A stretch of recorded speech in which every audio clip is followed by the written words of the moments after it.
ছাত্রলীগ জোর করে বের করে দিয়েছে অনেকটা একসময়, কিন্তু সেই সময় কিন্তু মৃতপ্রায় আন্দোলনকে ঢাকা কলেজের শিক্ষার্থীরাই উজ্জীবিত করেছে।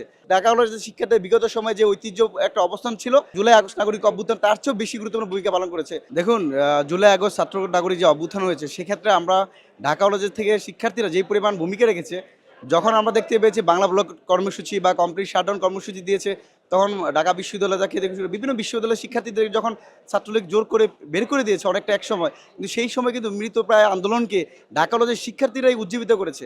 আপনারা দেখেছেন ঢাকা কলেজের শিক্ষার্থীর বলতে ঢাকা কলেজের ছাত্রলীগের সন্ত্রাসীরা যে পরিমাণ হায়না দাঁড়িয়েছিল, তাদেরকে প্রতিরোধ করেই কিন্তু ঢাকা কলেজের শিক্ষার্থীরা সায়েন্স ল্যাব, ঢাকা কলেজ, এই যে রোডটা নীলক্ষেত সবসময় ব্লক করেছে। আরেকটা গুরুত্বপূর্ণ বিষয় দেখবেন, শাহবাগে যখন 3টা বাজে ব্লকেড হইতো, ঢাকা কলেজ থেকে আমরা সকাল 10টা থেকেই ব্লক করে দিতাম। আমরা মনে করি এই যে আগে ব্লক করে দেওয়ার কারণে কি আন্দোলন একটা প্রভাব করা হয়েছে। এখানে আপনি জানেন যে ঢাকার মধ্যে প্রথমে একটা ছাত্রলীগের একজন কর্মী নাম যাকে বলা হয় সবুজ আলী, তাকে তাকে কেন্দ্র করে ঢাকা ছাত্রলীগই এখানে হত্যার সাথে জড়িত।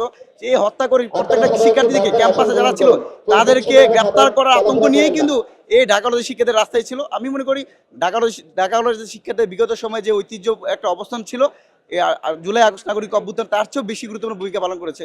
অর্থাৎ জুলাই আগস্ট যে নাগরিক অভ্যুত্থান ঘটেছে, ছাত্র নাগরিক অভ্যুত্থান, সেই অভ্যুত্থানে ঢাকা কলেজকে ছাড়া, ঢাকা কলেজকে বাদ দিয়ে ঢাকা কলেজকে এক পেশে রেখে কোনোভাবেই সেই অবদান বা ভূমিকা রাখা সম্ভব নয়। আমি শ্রদ্ধার সাথে স্মরণ করছি জুলাই আগস্ট ছাত্র নাগরিক অভ্যুত্থানে যারা শহীদ হয়েছেন, এখনো যারা আহত হয়ে চিকিৎসাধীন আছেন, তাদের সুস্থতা কামনা করছি। এবং ঢাকা কলেজের আমার সংগ্রামী ভাই বন্ধু সহযোদ্ধারা যাদের জীবন অকাতরে বিলিয়ে দেওয়ার চেষ্টা করেছিলেন, যা অনেকেই তাজা রক্ত বিলিয়ে দিয়েছেন, তাদের প্রতিও গভীর শ্রদ্ধা জানাচ্ছি, শোক জানাচ্ছি। 15 জুলাই যখন আমরা ঢাকা বিশ্ববিদ্যালয় অভিমুখে যাত্রা করি, ঠিক সেই সময় কিন্তু আমরা বিসি চত্বরে হামলা করেছে। সেই হামলা ছাত্রলীগের ভয়াবহ নির্যাতন আপনি দেখেছেন, মেয়েদেরকে শারীরিকভাবে যৌন নির্যাতন করা হয়েছে। আমি সেখানে আহত হয়েছিলাম এবং আমার মাথায় প্রচণ্ড ব্যথা পেয়েছি, যার কারণে আমি প্রায় 38 ঘন্টা আমি সেন্সলেস অবস্থা ছিলাম। তখন একটা নিউজ হয়েছিল কেন্দ্রীয় সমন্বয়ক নাজমুল হাসান জ্ঞান ফিরে নিয়ে, এরকম অনেকটা। তো আল্লাহর রহমতে এবং আমার ভাইদের দোয়ায় এবং আমি প্রায় কয়েকদিন চিকিৎসার পরে আবার রাস্তায় ফিরে এসেছি। এবং 5ই আগস্ট আমি গ্রেপ্তার হয়েছিলাম বক্সিবাজার মোড় থেকে। তো আমি মনে করি এখন বর্তমানে আমরা বোনাস লাইফ লিড করছি।